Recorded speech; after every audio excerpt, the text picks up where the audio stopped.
Një prej këngëtarëve që kam kënaqësinë të kem sot në studio është këngëtari Gjovalin Progni, një këngëtar i cili ka interpretuar vazhdimisht këngën e Veriut dhe ka dhënë kontributin e tij ndër vite. Ju të dashur miq, sigurisht që jeni kureshtar për të ditur më tepër mbi rrugtimin e tij artistik, i cili ka qenë i gjatë dhe pikërisht për t'u njohur me ecurinë e tij artistike kemi në studio këtë këngëtar. Gjovalin, përshëndetje, të falenderoj që gjete mundësinë për të qenë pjesë e emisionit Visare Folklorike këtu në valët e Radio Tiranës dhe pavarësisht angazhimeve të tua, ti ke gjetur një mundësi për të folur më tepër për karrierën tënde artistike. Mirë se vjen në program.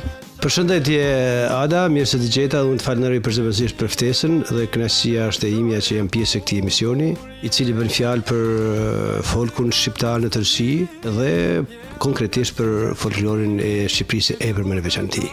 Ju jeni nga zona e Nikaj Mërturit. Unë do të doja të dija, fillimisht në këtë program do të ishte edhe me shumë interes për ata dëgjues që janë në dëgjim të valëve të Radio Tiranës. Ju si artist popullor, duke qenë se keni vite që interpretoni, si do ta kategorizonit këtë folklor pra të Nikaj Mërturit dhe sa vazhdon të ndiqet sot kjo traditë? Le ta nisim këtu bisedën tonë. Patjetër, folklori ose trashëgimia kulturore në tërësi është një thesar i çmuar i kulturës shpirtërore dhe artistike të një populli, të një komuniteti, në tërësi të një kombi.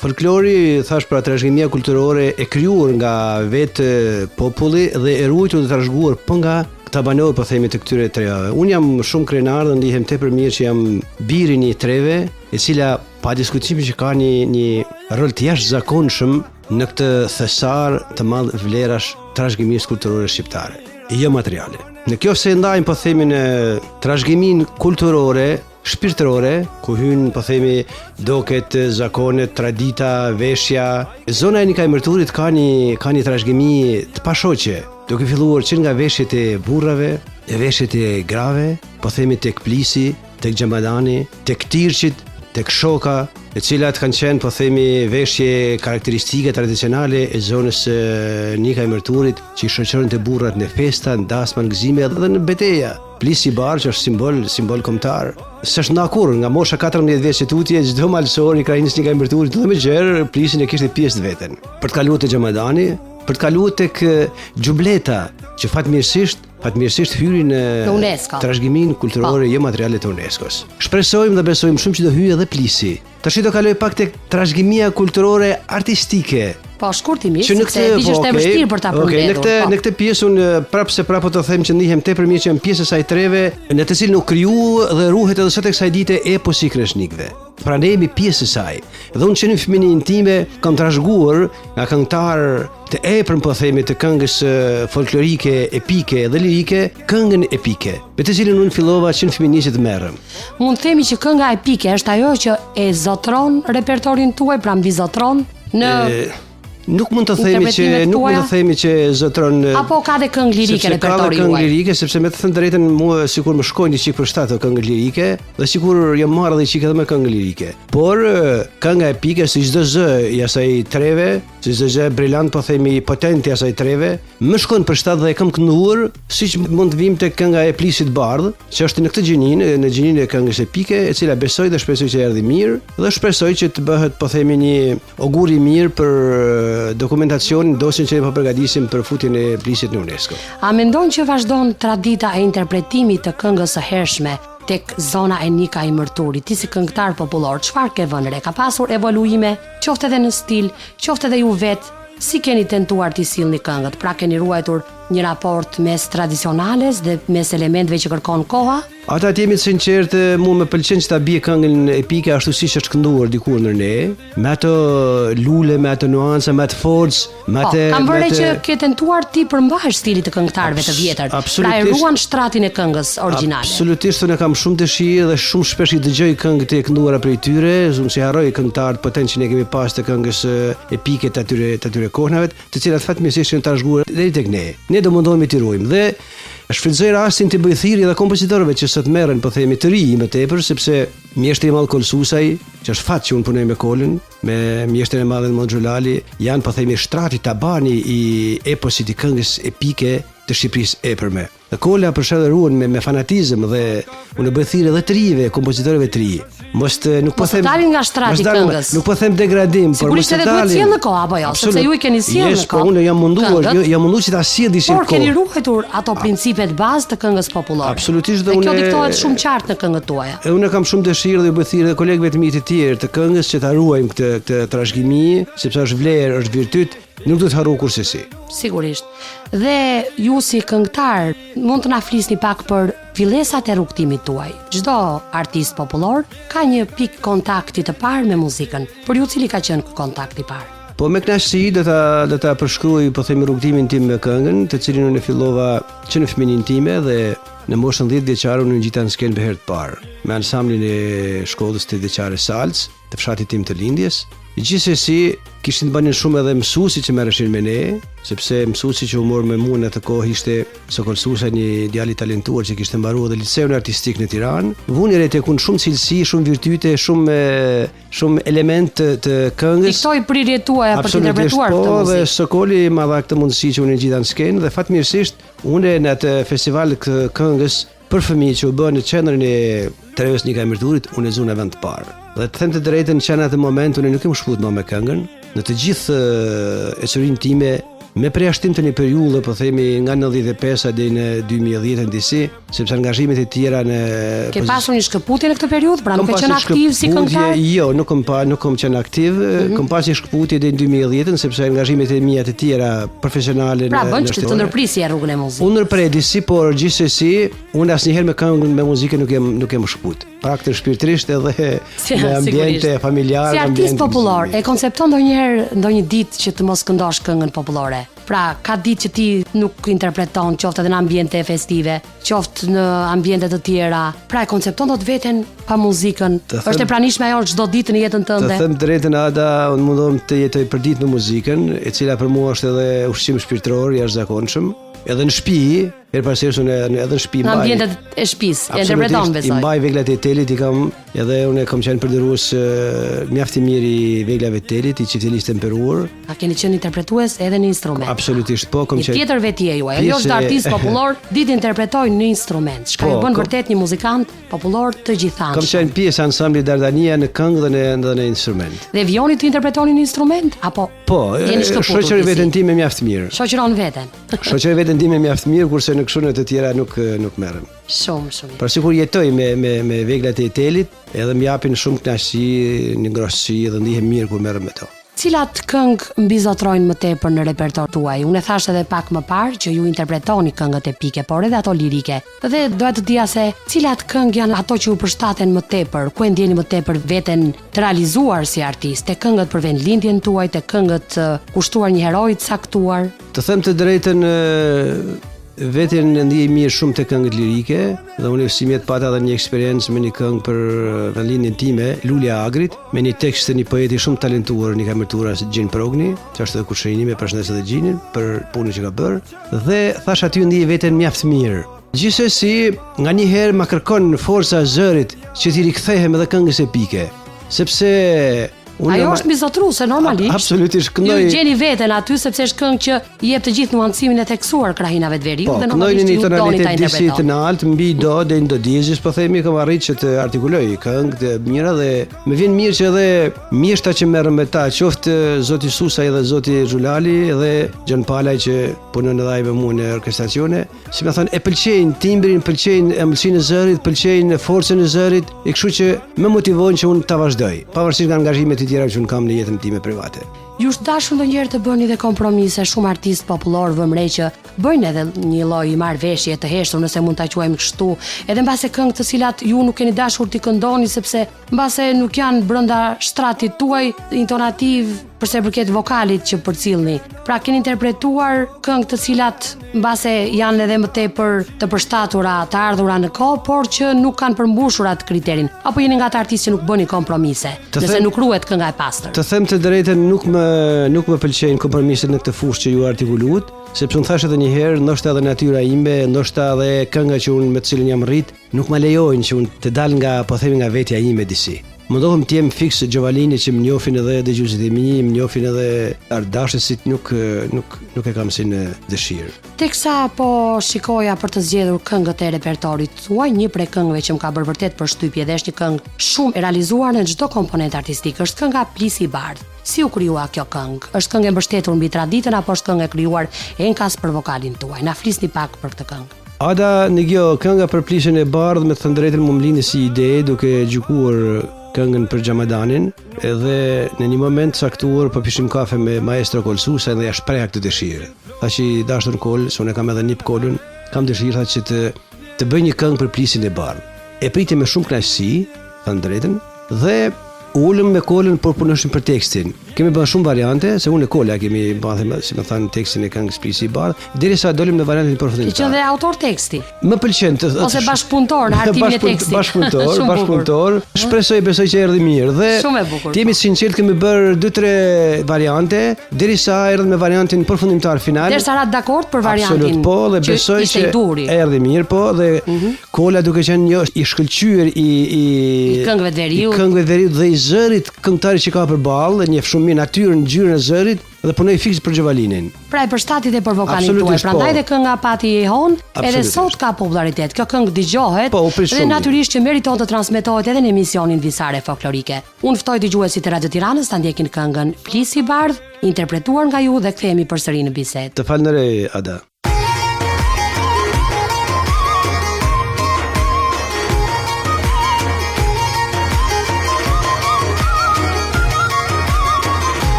Shqipor, pasaporta për argënor.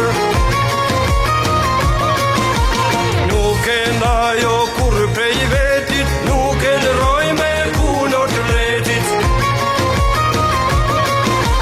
Plisi i Bardh për bukuri, rrin mbi mu e rrin mbi ty. Kaj ka krahet i liria, mi me sëlentro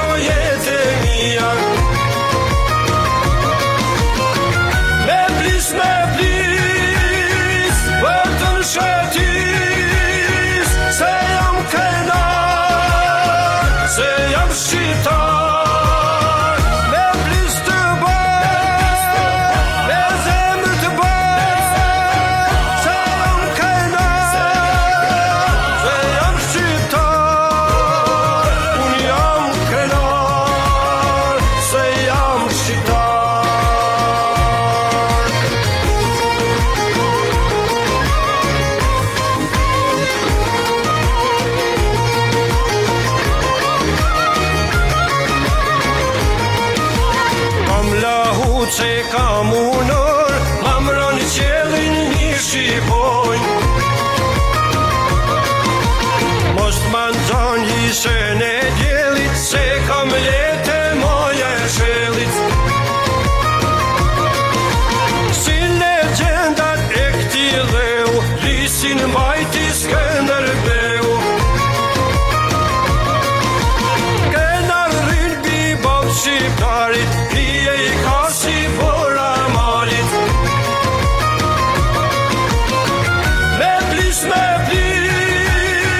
vëtën shetis, se jam kënar, se jam shqiptar. Me plis të bërë, me zemë të bërë, se jam kënar, se jam shqiptar. Unë jam kënar, se jam shqiptar.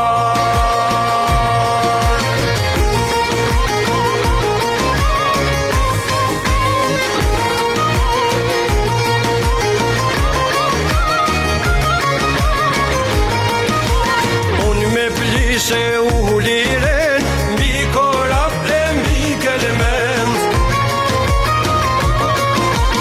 Për mbi share mbi tomor, nar gjirove në dodon. Pak me zu plisin mbi bal, qohet ka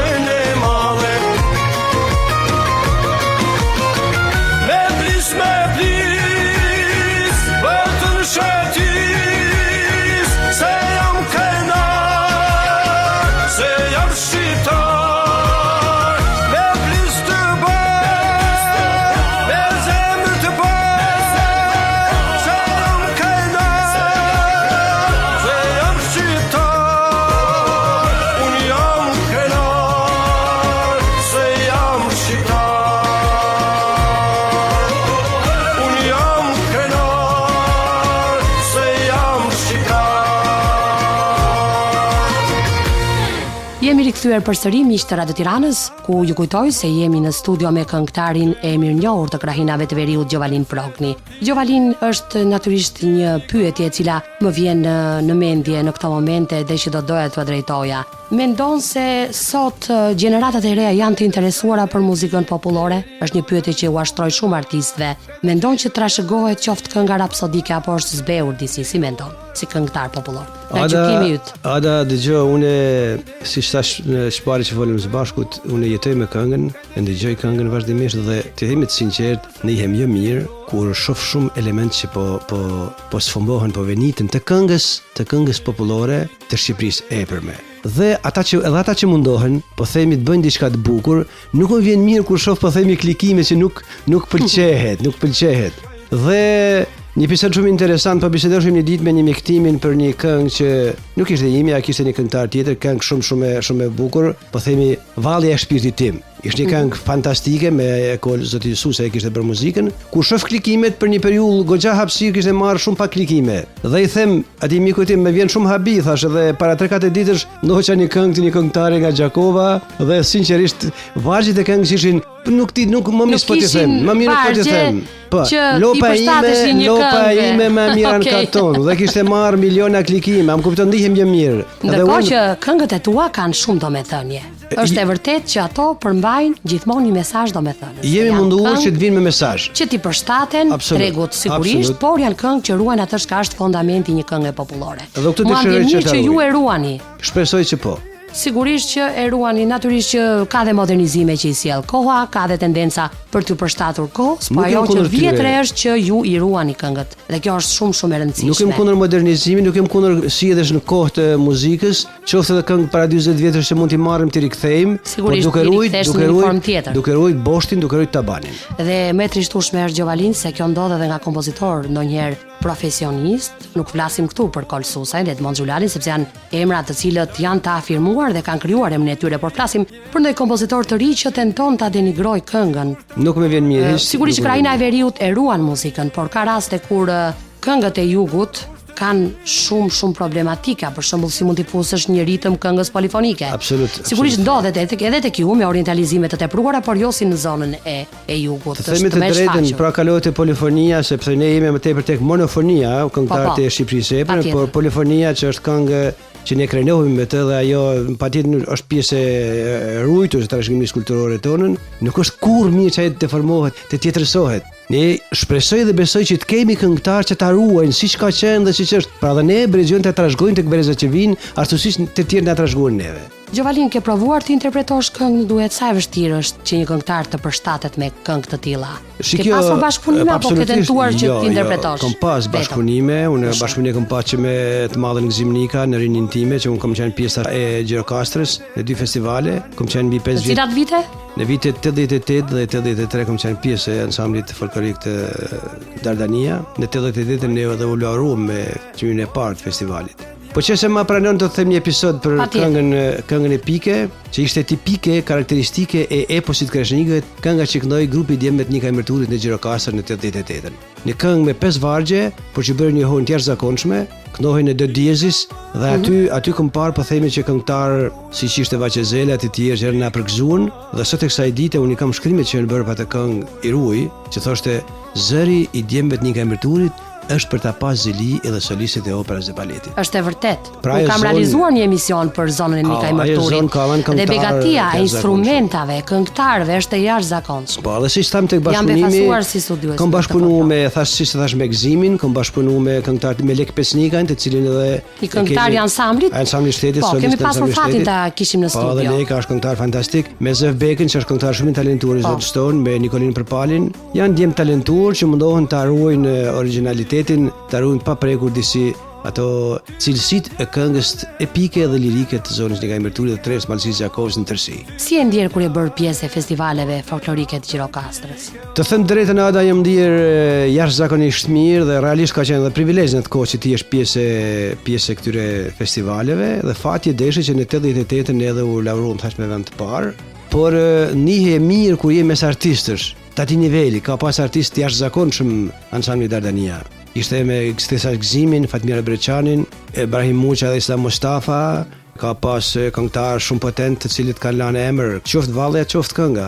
Kuptohet me një udhëhes artistik, siç ishte Mjeshti Mall Kolsusaj, me një drejtues si ka qenë Marshëm Hilli, i cili nuk i dhën malli, e kujtojmë me respekt, Skënder Doçlani, Martin Progni. Martini ka qenë një ndër instrumentistët më të mirë që ka pas Shqipëria e veriut. Edhe ai shkëtin ala shumë shpejt në igullai, por do të them që kemi çfarë kujtojmë nga ato nga ajo kohë, me thënë drejtë. Ke nostalgji për vendlindjen tënde dhe sa të pranishme kanë qenë këngët që i ke kushtuar zonës së Nika Imërturit në repertorin tënd? Ada, unë kam shumë nostalgji dhe unë vizitoj shumë shpesh vendlindjen, jam pjesë e saj dhe fati e Zotit deshi që dhe kullën tonë atje disi kemi restauruar që her pas here shkojmë.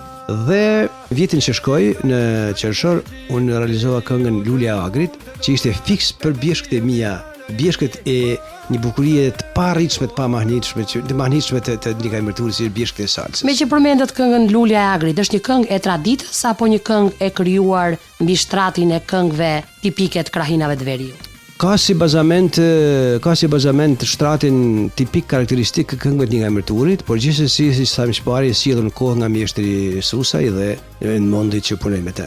Le të ftojmë dëgjuesit të Radio Tiranës ta shijojnë këtë këngë. Pra ju ftoj të dashur dëgjues të dëgjoni këngën Lulja e Agrit, interpretuar nga këngëtari Gjovalin Progni. Faleminderit.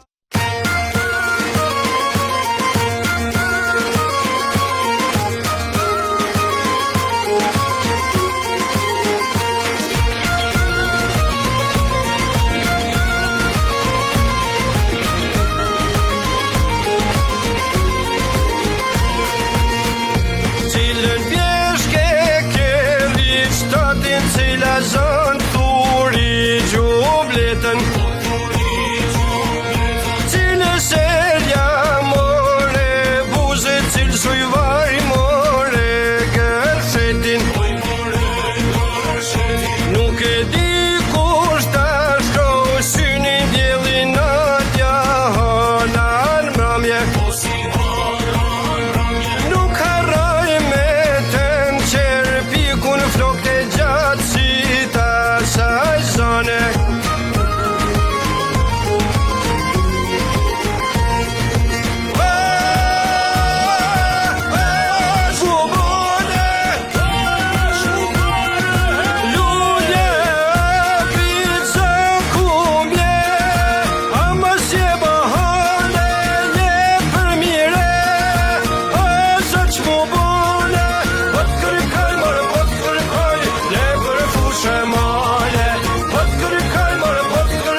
se jemi përsëri në bisedë dëgjues të Radio Tiranës, ku jemi sot në studio me këngëtarin Gjovalin Progni, një nga këngëtarët e njohur të zonës së Nikaj Mërturit. Gjovalin, pak më parë diskutuam edhe mbi çështje të cilat janë vërtet dizekuilibruese mbi muzikën folklorike, por unë do të doja të dija se a ka ndonjë këngë që ti e veçon në repertorin tënd, një këngë ku vërtet ti ndihesh i realizuar si artist dhe që e interpreton her pas here. Të them të drejtën, ka, unë gjithsesi po të përmend këngën e parë, po themi me cilën im gjithë në skenë, që ta thash tregon gjyshja nga herë. E këngë që realisht nuk hiqet nga mendja dhe këngë që shumë shpesh jetoj me te në fëmijën time. Masandej kujtoj shumë me madhe me nostalgji këngë që kemi bërë ansambli i shtëpisë kulturës Nikaj Mërturit në atë kohë për qendresën e burrave të asaj krahine, asaj treve, kundër pushtuesve, qoftë kundër turkut, edhe kundër komunizmit. Kemi da që është, ma themi, qendresa e parë në shqiptari e organizuar kundër komunizmit në 44. I patëm bën një këngë, kuptohet në taban, e shtruan tabanin tonë dhe por kënga për Kodrën e Palçit e 1990-s është këngë që shumë shpesh e këndojmë dhe kemi një këngë për Nikaj Mërturin, Kosovë trimi apo çon fjalë, kush ma qet zanin në shal, tym për tym kush mush medal. Qafa gryka me zapue, tu dushmon mes me kalue. Pra janë këngë që jetoj shpesh me to, marr atë çiftelin në shtëpi dhe i hi dhe i kujtoj, i rikthehem atyre momenteve, atyre zërave aq brillant me të cilët thash edhe një herë, por kum bashkëpunuar shumë. Për të kthyer tek kënga e Plisit që u thash nuk mund ta harroj dhe shpresoj dhe besoj që edhe në të ardhmen do bëjmë diçka ndryshe.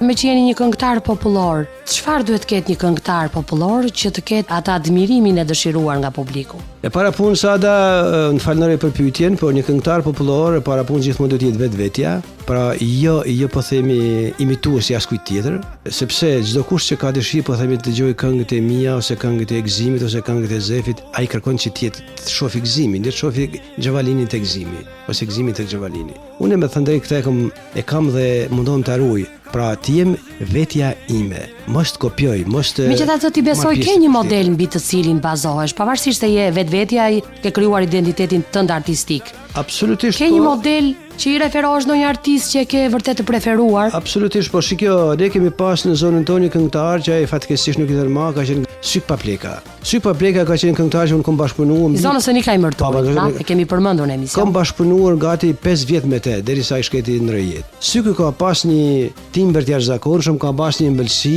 jepte nuanca këngës dhe temi sinqert, unë kam model Syk Papleka në të kënduarën time. Pra, është një model që duhet ndjekur në fakt, sepse unë kam pak kohë që kam realizuar një emision për zonën e Nikaj Mërturit dhe vërtet jam befasuar nga ajo larmi që paraqet pikërisht kjo zonë. Pra, në Shqipëri folklori ka vërtet dallime esenciale edhe nga krahina në krahinë dhe zona e Nikaj Mërturit bën dallime e vërtet thelbësore krahasuar me krahina të tjera. Kjo është shumë interesante. E natyra e vendit po si duket është mikuese edhe natyra. Ku jetojnë këta njerëz. Jashtëzakonisht shumë sepse është unikale në një zonë, po themi jo shumë e madhe me një popullsi. S'kam pasur rastin ta vizitoj, po ju mund ta përshkruani më mirë se si ka ndikuar natyra. Me kënaqësi tek artist popullor që të krijojnë këto melodi. Ata dëgjoj, pozicioni gjeografik i treves Nikaj Mërturit që është në veri perëndim të Alpeve shqiptare të Malësisë Gjakovës dhe ja jep se është i rrethuar nga male që shkojnë po themi deri në 2600 metrë mbi nivelin e detit. Ka plaja dhe nuk është kot, po themi origjina e eposit Kreshnivit është fiks Nikaj Mërturi. Aty lindi, aty u rriti dhe aty jeton eposi Kreshnikëve. Ne kemi dhënë po themi folkut shqiptar personalitetit jashtëzakonshme të lëvërimit të folkut, siç është Sokol Martini i Bris, këngëtar me lahut që rrallë mund të përsiten ma, që është Sokol Martini, Palqerin Progni, Mirash Gjoni, Del Sokoli Shëngjezit, Mark Mitri. Pa e legjenda. Është ndër emrat më në zë, që ne kemi përmendur. Me Markun kam pas fatin të këndoj. Veçohet ndjeshëm nga artistët e tjerë për solizmin e tij. Ka qenë këngëtar i këngës Ma e Krahit, ka qenë këngëtar i lahutës që i binte në mënyrë më të ëmbël si mund t'i bjeri kush. Dhe ka qenë këngëtar i Çiftelisë. Pra e zonë. Dhe fatkeqësisht nuk është shumë i njohur për publikun. Besoj që brezat e rinj janë fare të panjohur me këtë këngëtar.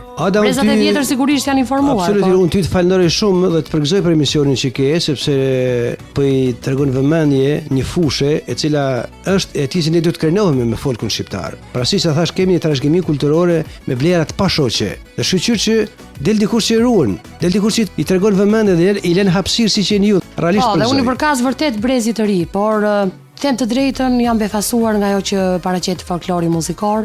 Gjithmonë kam refleksione të reja kritike nga njëri skenar në tjetrin, sepse natyrisht që folklori është një oazë shpirtëror, natyrisht edhe një moment reflektimi paraqet çdo artist për çdo studiues për të analizuar atë çka vërtet përcjellin këta artist popullor.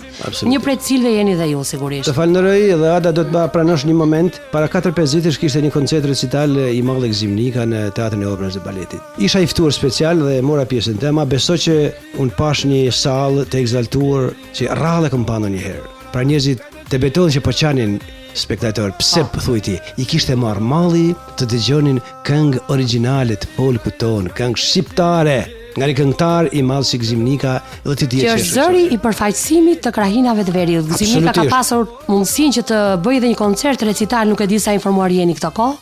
Isha pra pjesë e tij. Në Teatrin e Operës dhe Baletit. Pikërisht për të po të them, isha pjesë e tij, isha i ftuar special dhe për këtë po të flas. Dhe aty u egzaltova, u ndjeva shumë mall dhe nostalgji për atë këngë dhe më bëri shumë përshtypje dhe takova edhe drejtorin e Teatrit Operës. Thash, mik i nderuar, duhet përsëriten se njerëzit kanë nevojë për të këngë. Jo për ata siç thash, lopa ime më mirë në katun. Këto janë këngët tona, me këto u rritëm, duhet ta transmetojmë brezave. Siç të tjerë i sollën tek ne. Le të ftojmë dëgjuesit e Radio Tiranës të ndjekin një potpuri këngësh të interpretuar nga ju dhe rikthehemi përsëri në bisedën tonë. Të falenderoj.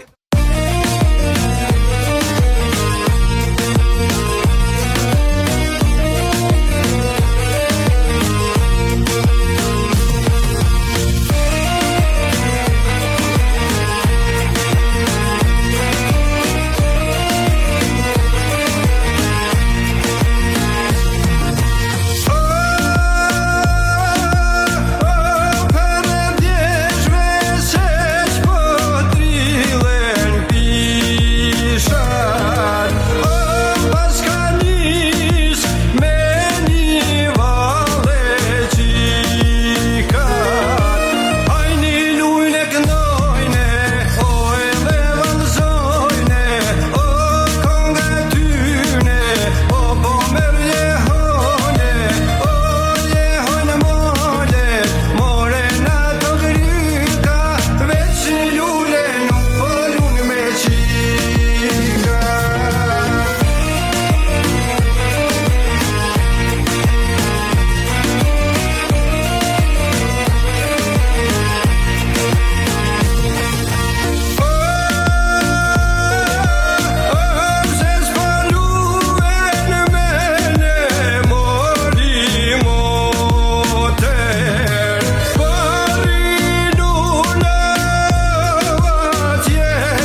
Jemi përsëri në studio miq të Radio Tiranës me këngëtarin popullor Gjovalin Progni.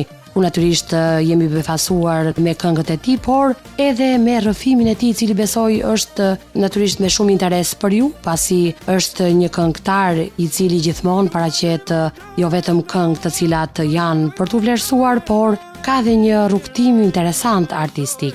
Do doja të dija, Gjovalin, diçka më tepër edhe në lidhje mbi këngëtarët e krahinës tuaj. Sa të pranishëm janë ata në aktivitete të ndryshme kulturore dhe ju vetë, sa aktiv jeni në jetën kulturore artistike që zhvillohet sot? Ada, faleminderit për pyetjen. Unë po që se kemi kohë do të bëj një rezume të këngëtarëve që ajo trevi ka dhënë historisë ose më them muzikalitetit të trojve shqiptare. Po e filloj që në fillim nuk po do të zgjatem shumë, si ta thash pare me Pleadën e Sokol Martinit, këtu i bie këtu 100 e sa vite, 80 deri 100 vite, të cilë Sokol Martini ishte personazhi që arriti të artikulojë, ai s'ka pas asnjë klas shkollë, 14.000 vargje nga eposi kreshnik dhe përmendsh. Sot është në Universitetin e Harvardit, është një rast unikal në fakt. I shënuar me gërmat art e emrit i tij. Sokol Martini. Sokol Martini pra thash ishte edhe këngëtar dhe instrumentist i lahutës.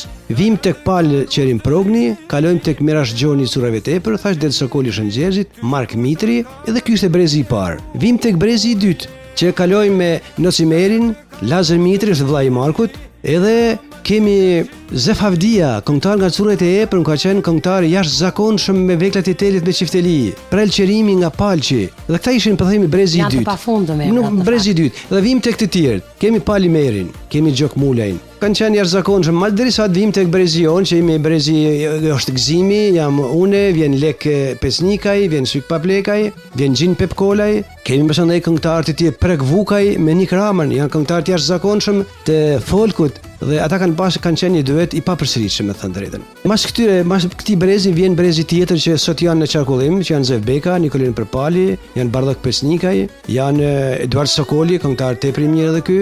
Janë këngëtar një brez i mirë që realisht mundohen ta mbajnë si gjallë edhe atë pjesën e folkut, pjesën e origjinës, por tregu nikon sadopak në disin në largimin e këtyre këngëtarëve. Në largimin nga ajo për të cilën sepse në fundi s'bëjnë dot kompromise. Detyruar ta bëjnë disa prej tyre. Janë detyruar ta bëjnë. Ata s'pranojnë ta bëjnë dhe detyrohen që të largohen disi nga tregu. Pra dalin disi nga. Prandaj u pyeta pak më para, keni bërë kompromise? Me thënë drejtën kam shumë të vështirë dhe duke qenë se unë nuk jam po themi këngëtari i këtyre timi hapur dasma e këto aktivitete tjera, unë duke qenë se unë kam profesion tjetër cilin e ushtroj, kjo është disi një hobi im, një pasion i imi që jashtë profesionit cilin punoj, dhe kam dëshirë që atë këngë që të bëj në taban, të bëj në atë që meriton të kthehet edhe një herë, duke gjithmonë duke futur edhe të rejat e kohës që po kaloj. Do doja të ndaleshit pak edhe tek bashkëpunimet tuaja me kompozitorin Edmond Xhulali, një kompozitor i cili u ka dhënë zë jo vetëm këngëve të Kosovës, por edhe shumë këngëve të tjera të cilat lidhen me çështje të ndryshme të bashkimit kombëtar apo çështje të tjera të cilat janë vërtet të trajtuara, që lidhen me aktualitetin e sotëm, pse jo. Nuk e di çfarë kujtoni nga bashkëpunimi me këtë kompozitor dhe sa ju ka rritur artistikisht të qenurit pjesë e bashkëpunimeve me të. Ada, dëgjoj, unë zotin Xhulali e kam shumë mik dhe unë jam takuar për herë të parë me të për çështje muzike në vitin 2010, ku së bashku me Zef Bekën bëm një duet për një këngë për vendlindjen. Në zemër të kemi ty vendlindje. Është një këngë shumë e mirë me kompozim dhe tekst të Sokol Progni, të shkushimi që ka marrë për muzikë në Prenja Kova në Shkodër. Dhe që në të moment mundi të jemi të drejtë, sinqert, krijoj një përshtypje disi të mirë për mua dhe për zërin tim. Dhe aty tutje raportet me modën kanë qenë shumë të afërta dhe unë ndihem tepër mirë që punoj me të.